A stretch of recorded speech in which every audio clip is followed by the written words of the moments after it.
Tuesday's blog here. Lots of reaction to LSU moving on through the regionals to the super regional to take on the UL Cajuns? University of Louisiana Lafayette Cajuns. How are you referring to them this week? Cajuns. Southwestern Louisiana? The Cajuns will come to Alec Box Stadium this weekend. We're going to play the Cajun drink game this week. Every time we say Cajuns on air, drink your coffee, your scotch, your booze. No. Don't drink scotch. You'll be comatose by center of the week. All right, Will Davis was here in Hour 2, Bebe Ogeron, Hour 1. We asked Coach Davis about his interest with UNO. Still very heavy there, but lots to take care of before that announcement could be made if it comes to fruition. What do you make of Jared Poche and his performance yesterday? Well, you said Langs was one for the ages. Where's Poche go? Well, you know what? I think that Lang was a better pitching performance, just the way that he did that. But, man, you got to look at Poche and say, this is a guy he's just a competitor. He goes out there, he kept battling, got behind. Every time he'd get behind, he'd find a way to make a pitch to get through there. It wasn't as dominating as Lang because as the game went on, Lang got stronger. I thought that Poche in the middle innings there really battled through and got all the necessary outs. I would have loved to have seen him get a complete game, but I think they made the right move in putting Parker Bug out there. And I thought Will brought up a good point. He got the ovation. Yeah, and I never thought of it like that, but you gave him that moment there. I love to see the starting pitching, which, again, we had talked about heading into the regional play. We talked about, LSU needs more consistent pitching. Look, everything went according to form. They knew on Friday that they were going to start Cartwright, and they were going to go with a couple of other guys there to fill in those 9 innings and get those 27 outs. It went exactly according to form. They did what they had to do there. And then, Jordy, you and I would have never presumed that you get 18 scoreless innings against UNC Wilmington, a team that came into the regional with offensive statistics in the top 20 all across the board. Yeah. This weekend's going to be crazy, right? This weekend's going to be nuts.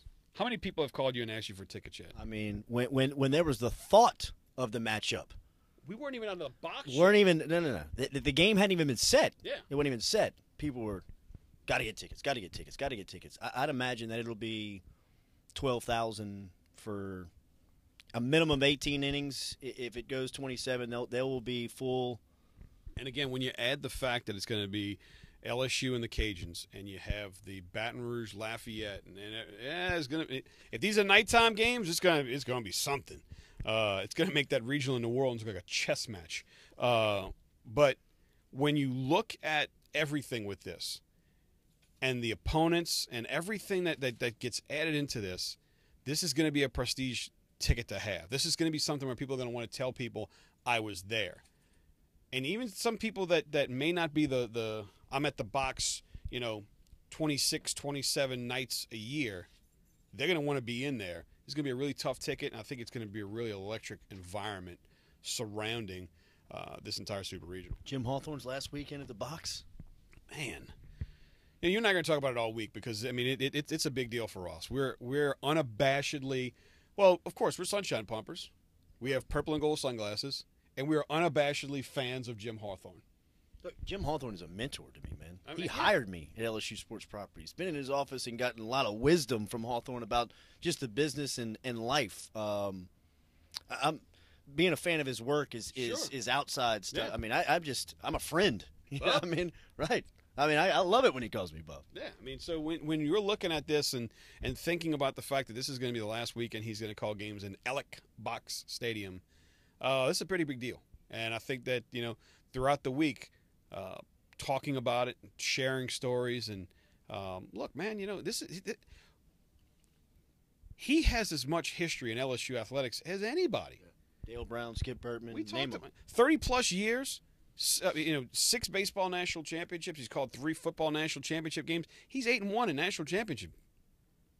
Who else has got that kind of record? Love that.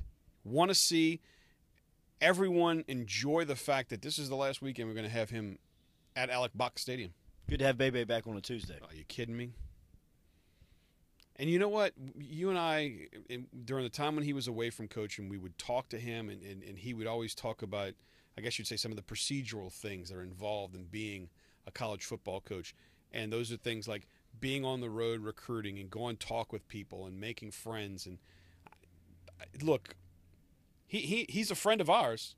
We became friends with him, you know, and to see people now understand the personality and the guy that he is, and to know how much he loves being friends with people. And of course, we told a story here today. He was doing a jog the other day before one of the regional games.